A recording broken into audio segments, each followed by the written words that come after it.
She was abandoned, broken, and left with nothing but her son, fighting through poverty, unpaid rent, and endless tears in the streets of Lagos.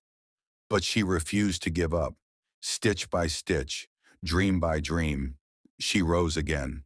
From tears to triumph, this is the journey of a single mom to greatness. Don't miss it! Like, share, and subscribe for more inspiring stories. The sun was already high in the sky when Ifeoma stepped out of the small room she shared with her 6-year-old son Chidi.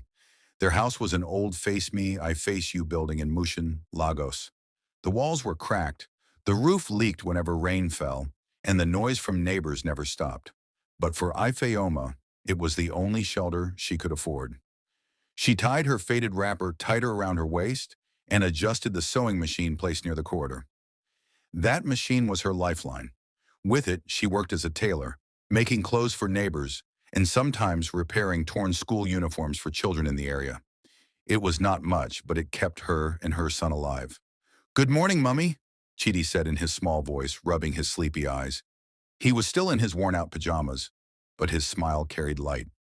"Good morning, my son," Ifeoma replied, pulling him close. She kissed his forehead and whispered, "Don't worry. One day, all this suffering will end." Chidi nodded, even though he did not fully understand.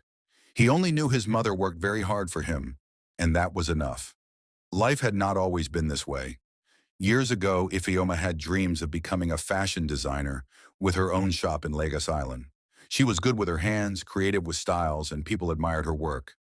But everything changed when she became pregnant with Chidi.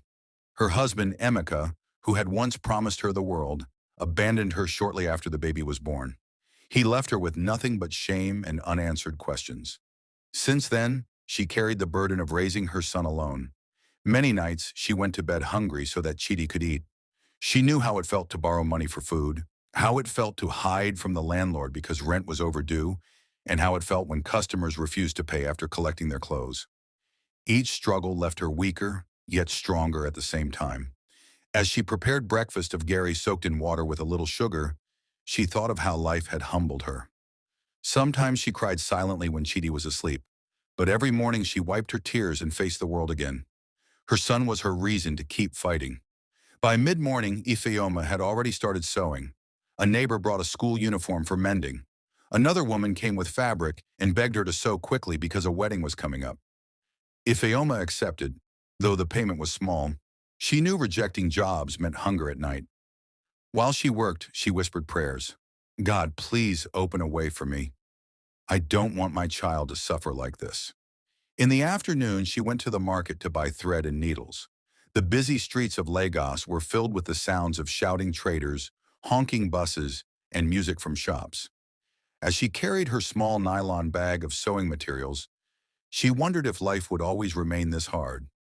But deep in her heart, she believed one day her story would change. That evening, after feeding Chidi and laying him on the bed, she sat by the window and looked at the night sky. The stars were faint, but she could see one shining brighter than the rest. She smiled weakly. "Maybe that one is for me," she whispered. "Maybe one day I will rise." And so her journey to greatness quietly began. The next morning, Ifeoma woke up before the first cock crow. The air in Mushin was still cool, but she could already hear the distant rumble of Danfo buses and the call of bread sellers on the street. She sat quietly for a moment, looking at Chidi as he slept peacefully beside her. His face reminded her of all the reasons she could not give up. Rent was due in 2 weeks, and she had not yet gathered half the money. The landlord, a tall man with a sharp tongue, had warned her several times. "Madam Ifeoma, if you don't pay on time, you will pack out. I no get patience again," he had shouted just the previous week. His words still rang in her ears like a heavy drumbeat. She stood up, washed her face, and began to prepare for the day. There was no gas cooker or refrigerator in her room, only a small kerosene stove. She made pap and akara she had bought from the roadside the night before. It was a simple breakfast, but Chidi smiled happily as he ate. That smile gave Ifeoma a little strength. By mid-morning, Ifeoma was already bent over her sewing machine, her hands moving quickly as she stitched fabric. A young lady had brought lace material for a party dress. "Please, madam, I want it ready by Saturday," the lady said. Ifeoma nodded, even though she knew the job would take long hours and little pay. She could not afford to turn anyone away.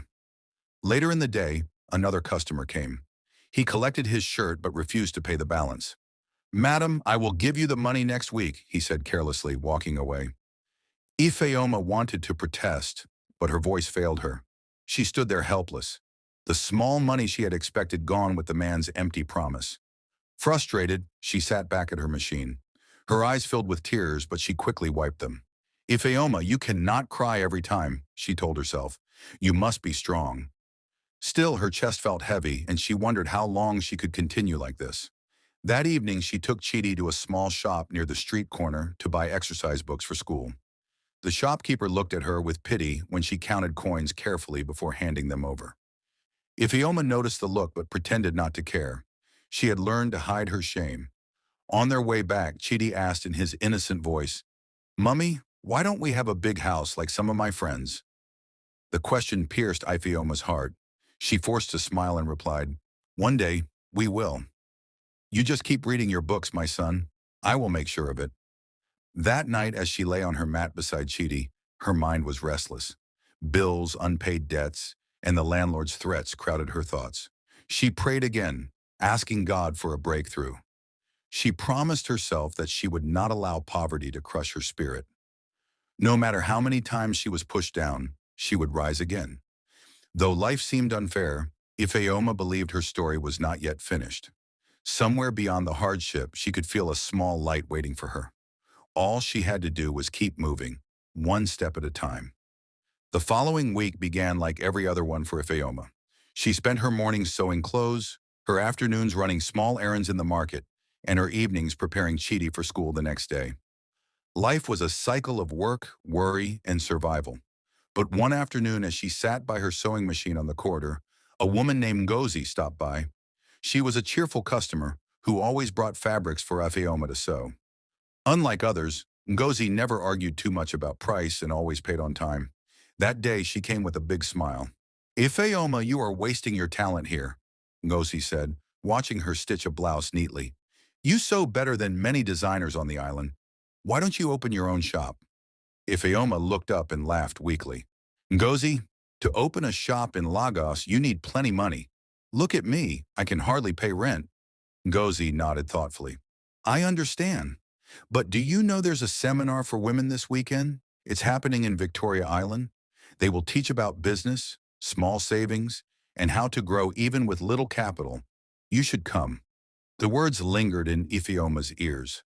A seminar? She had never attended one before. She was too busy working and struggling to survive. She shook her head.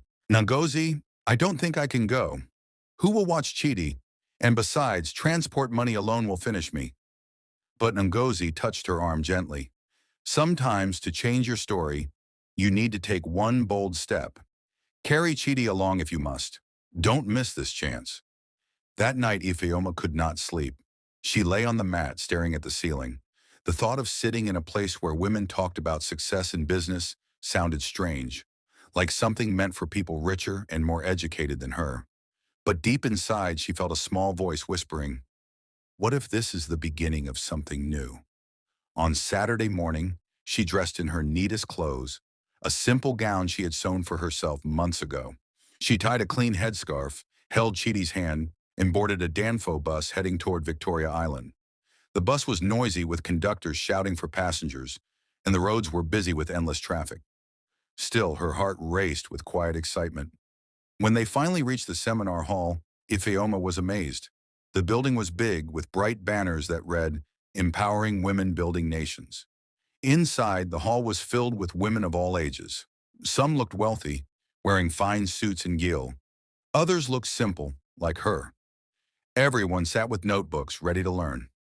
One by one, speakers came up to share their stories. A woman explained how she started frying puff-puff by the roadside and later grew into owning a bakery. Another shared how she sold thrift clothes, okrika, and after years of discipline, opened a fashion store. As Ifeoma listened, her heart began to beat faster. These women had started small, just like her. Their lives had changed because they refused to give up.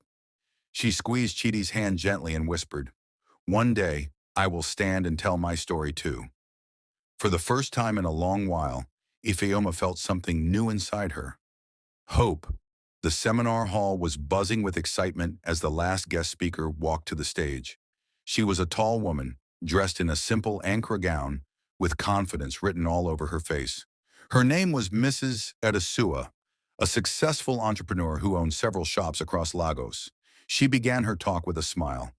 "My sisters," she said, "don't let anyone tell you that you are too poor or too small to succeed. I started with just 100 naira. I was selling groundnuts on the street. Today, I employ over 50 people." The hall erupted in applause. Ifeoma leaned forward, her heart beating quickly. These were the words she needed to hear. Mrs. Adesua continued, "The secret is not to wait for big money before you start. Start with what you have, even if it is small. Save little by little. Be faithful with small jobs and bigger doors will open." Ifeoma's eyes filled with tears. She thought of her sewing machine, her small fabrics, and the few customers she had. Could it be that she too had something to build on? When the seminar ended, Ngozi found her outside, standing quietly with Chidi by her side. "Ifeoma, are you okay?" She nodded slowly. "Ngozi, my eyes have opened today. I have been waiting for a miracle, but maybe the miracle is already in my hands." Ngozi smiled warmly. "That's the spirit. You can start small and grow." On their way home, Ifeoma could not stop thinking about the words she had heard. The Danfo bus moved slowly through the traffic, horns blaring and hawkers calling out their goods. But in her mind, she saw a new picture of herself. No longer the struggling tailor hidden in a small corridor, but a designer with her own shop, her own workers, her own name in the city. That evening, after feeding Chidi, she brought out an old notebook and pen. On the first page, she wrote boldly, "My dream, to become a great fashion designer in Lagos." Under it, she listed small steps she could take. 1. Save at least 200 naira every day. 2. Be disciplined with customers and collect payments on time. 3. Learn new designs and styles to improve. 4. Believe in myself no matter what. She looked at Chidi, who was drawing in his exercise book. "My son," she said softly, "one day you will see your mummy on TV as one of the great women in Lagos." Chidi giggled. "Yes, mummy, I will clap for you." That night, Ifeoma prayed differently, no longer with only tears of pain, but with fresh faith. "God, I am ready. Show me the way. Bless the work of my hands." From that day, something changed inside her. Her struggles did not vanish overnight, but her mindset shifted. She no longer saw herself as a victim of life. She saw herself as a woman on a journey, slow, difficult, but filled with hope. It was the turning point she had been waiting for. The following week, Ifeoma woke up with a new determination in her heart. The seminar had opened her eyes and the words of Mrs. Adesua kept ringing in her mind. Start with what you have, even if it is small. She looked at her sewing machine and smiled. This is my beginning, she thought. That morning she put aside 200 naira from the little she had earned. It wasn't much, but she dropped it inside a small tin she had washed and kept carefully in her wooden box. She told herself, every day I must save something, no matter how little. At first it was not easy. Some days customers delayed payments. Other days she barely had enough for food. But still she tried. Even if it was just 50 naira, she saved it. Slowly the tin began to fill with coins and small notes. To attract more customers, Ifeoma started sewing simple styles with leftover fabrics and displayed them outside her corridor. Passers-by admired the clothes, and soon a few people began to ask if she could make the same designs for them. Little by little, she began to gain more customers. One Saturday, a young woman named Amaka stopped to admire a gown hanging by the door. "This is beautiful. Did you sew it yourself?" "Yes," Ifeoma replied with a shy smile. "Please, make one for me. I have a birthday party next week," Amaka said. That order opened more doors. Amaka's friends saw the gown and also brought fabrics to Ifeoma. For the first time, she began to feel that her dream was possible. Still, challenges came. Some customers complained unnecessarily and tried to reduce the price. Others collected their clothes and delayed payment. But Ifeoma remembered her promise to herself. Be disciplined and strong. When one woman tried to take a dress without paying the balance, Ifeoma stood her ground. "Madam, I am sorry. Until you complete your payment, I cannot release the dress. It was hard to speak firmly, but she felt proud afterward. She was learning to respect her own work. At night, after putting Chidi to sleep, she practiced new styles using old fabrics. Sometimes she stayed awake till midnight, watching online tutorials at a neighbor's shop where they allowed her to use their phone data. Her fingers ached, but her heart was full of determination. One evening, as she sat with Ngozi, she shared her progress. I have saved almost 10,000 naira, she said with excitement. Ngozi clapped her hands. Ifeoma, that is wonderful. Keep going. One day that small saving will open a bigger door. Ifeoma nodded, smiling. She felt hope rising inside her. For the first time in years, she no longer lived only from hand to mouth. She was building something, brick by brick, stitch by stitch. Before going to bed that night, she opened her notebook and wrote, Greatness starts small. I am building my tomorrow today. Though the road was still long, Ifeoma's journey had truly begun. Months passed and Ifeoma's small business continued to grow. She was not rich yet, but she was more confident. Her savings tin was getting fuller, her customers were increasing, and she was slowly building a name for herself in the neighborhood. But life in Lagos had a way of testing people just when they began to rise. One hot afternoon in April, Ifeoma had just finished sewing a dress when she smelled something strange. Burning wire. She looked up and saw smoke coming from one of the electric sockets in the corridor. Before she could react, sparks flew, and suddenly the wooden door beside her caught fire. Jesus! Ifeoma screamed. She grabbed Chidi and ran outside, shouting for help. Neighbors rushed out, pouring water and sand, but the fire spread quickly. Within minutes, her small sewing space was in flames. The machine she loved, the fabrics she had worked hard to buy, even some finished clothes waiting for pickup, all were gone in the fire. Ifeoma stood frozen, tears running down her face. Her heart broke as she watched years of struggle turn to ashes before her eyes. When the fire finally went out, only blackened remains were left. Some neighbors tried to console her, but others shook their heads. Madam Ifeoma, maybe this is a sign you should stop. Life is too hard. Look for another way, one man said. That night, Ifeoma sat on the bare floor of her room, holding Chidi close. Her son touched her face softly. Mummy, please don't cry. You are strong. But Ifeoma could not stop the tears. Chidi, I worked so hard. Everything is gone. Her son's little eyes shone with faith. You will do it again, Mummy. I know you will. Those words pierced her heart. She realized she had a choice, either to give up and accept defeat or to stand up again for the sake of her son. The following days were not easy. She woke up each morning feeling heavy, with no machine to sew, no materials to sell, and no money to start again. She went to customers to explain, but some of them were angry. A few demanded refunds she could not afford. Her savings tin, which had given her so much hope, was also lost in the fire. Many nights she cried herself to sleep. The weight of shame, disappointment, and fear pressed hard on her. She thought of giving up completely, maybe finding work as a cleaner or housemaid. But each time Chidi reminded her, Mummy, you always tell me not to give up in school, so you too must not give up. One evening, Ngozi came to visit. She sat beside Ifeoma and held her hand. My sister, I know this pain is deep, but listen, great people are not made in comfort. They are made in fire. You can rise again. Ifeoma wiped her tears slowly. Something about those words settled in her heart. She whispered to herself, I lost everything, but I did not lose my hands. As long as I have these hands, I can start again. It was a painful season, but Ifeoma knew her journey was not over. The weeks after the fire were some of the hardest days of Ifeoma's life. Her sewing machine was gone, her savings destroyed, and her spirit almost broken. But every morning she reminded herself of the promise she had made, to never give up. One afternoon, as she sat outside quietly, Ngozi came again. This time she brought along 2 women from the seminar group. They listened carefully as Ifeoma explained what had happened. After hearing her story, one of them, Mrs. Funk, smiled kindly. My sister, we know how it feels to start from zero, she said. That is why our group has a small loan scheme to support women like you. If you are ready to rise again, we can help. Ifeoma's eyes widened. You mean I can get help to start again?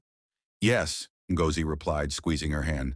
But remember, it is a loan, not a gift. You must work hard to pay it back. Ifeoma nodded quickly. I will work. I will pay back. Please just give me a chance. A week later, she received a small loan, enough to buy a second-hand sewing machine, some fabric, and a few tools. It was not much, but it felt like fresh air after drowning. She set up a small corner again, determined not to waste the opportunity. This time she planned better. She recorded every job in a small notebook, collected deposits before starting work, and saved carefully. She also joined the women's group officially, attending meetings where they encouraged each other and shared ideas. Slowly, customers began to return.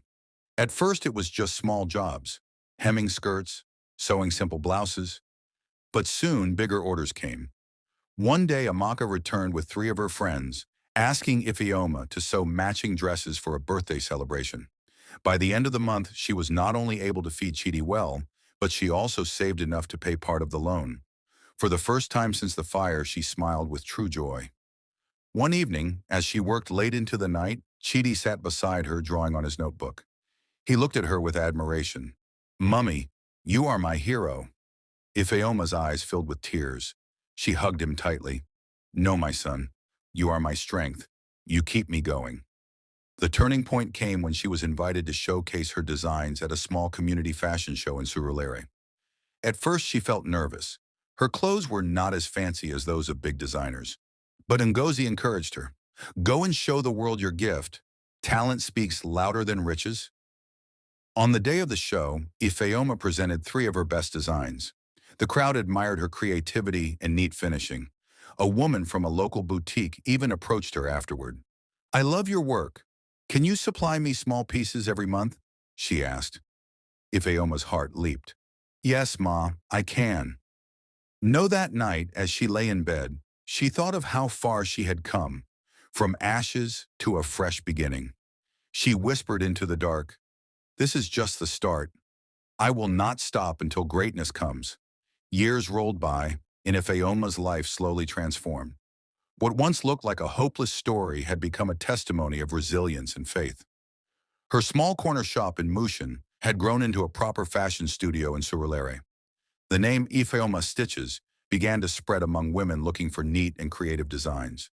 She now had 3 sewing machines and employed 2 young apprentices, both of them single mothers who had once been in the same struggle as her. She trained them patiently, teaching them not only how to sew, but also how to manage customers and handle money with discipline. "A good tailor is not only about needle and thread," she would often say.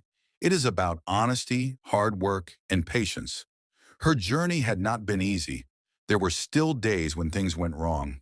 Customers complained, fabrics tore, or business slowed. But Ifeoma no longer feared challenges. She had walked through fire before and survived. Each problem only reminded her of how far she had come. One Saturday morning, she was invited to speak at the same seminar that had once changed her life. As she stood at the podium in Victoria Island, looking at the sea of women before her, she smiled. She remembered the day she had sat in the crowd, broke and uncertain, holding Chidi's hand. Now here she was, telling her own story. "My sisters," she began, her voice calm but firm, "never despise small beginnings.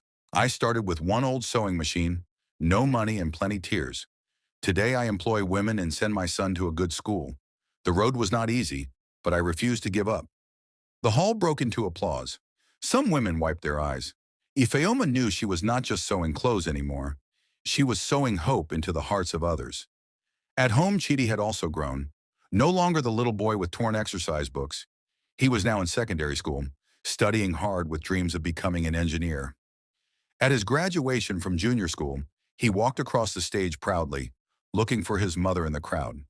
When their eyes met, he smiled and raised his certificate high. Ifeoma's chest swelled with pride. She remembered the days she could barely afford his books, the nights she cried when he asked why they had no big house. Now she saw in his eyes the fruit of her sacrifice. After the ceremony, Chidi hugged her tightly. "Mummy, you always told me we would have a better life. You kept your promise." Tears filled Ifeoma's eyes. "Yes, my son, and this is only the beginning." That evening, as the sun set over Lagos, Ifeoma sat quietly outside her new shop. Cars moved along the busy street, Traders shouted and music played in the distance, but in her heart there was peace.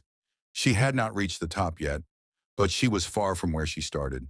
She whispered to herself, from tears to triumph, from nothing to something. This is the journey of a single mother to greatness, and truly her story had only just begun.